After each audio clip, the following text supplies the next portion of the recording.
I wake up every night around 3 o'clock in the morning. And there was a great poet, his name was Rumi, many, many years ago. He said, the morning breeze has secrets to tell you. Do not go back to sleep. Do not go back to sleep.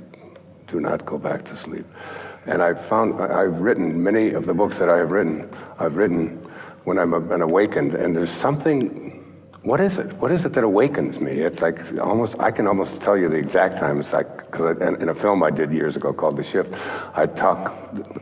they show a clock, it's 3:13 a.m., almost to the second, every single night. There's something. Is that angels? Is that divine source? Is that someone saying, this is your purpose, this is the time, there's no distractions? The thing we most want to say is that we're with you saying that all the time. Mm-hmm. So what's interesting to us is that that's the time that you decide to listen. Right. But there's nobody else around to distract me. And that's the important conversation to have. So what is it about that time? What is it that's happening there that makes you more resonant, that makes you more receptive? And it is that the momentum of your thought has stopped. So there is no contradictory vibration going on within you. So you're more likely to hear. Esther has been saying to herself, when she awakens like that, she will say, am I awake? Because if I'm awake, I am going to get up. And so it's conscious awareness of that high frequency vibration. That's what you're talking about. Yeah. But I find for me, most creative moments are that middle of the night time when... Well, think about what that is. When you think a thought for as little as 17 seconds, law of attraction will bring another thought like it to it. So momentum begins. So what do you mean? Law of attraction will bring, what is law of attraction?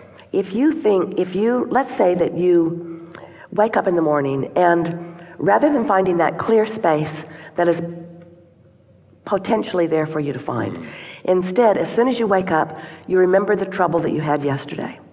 And you think about being at work, and you think about the dilemma, and you think about the discomfort, and you think about the discord. And as you focus for as little as 17 seconds, more thoughts like that will join it. Okay. So another 17 seconds, more momentum still. Another 17 seconds, more momentum still, until you cross something as short as the 68-second mark. You have lost your window of alignment with Source. Doesn't mean, Esther said to us the other day, because we said, well, you can always begin again tomorrow. You can always begin again tomorrow. And Esther said, I refuse to accept that I have to wait all the way until tomorrow to get back on my high-flying disc. I can do it. I know I can do it by focusing. It's just so much easier.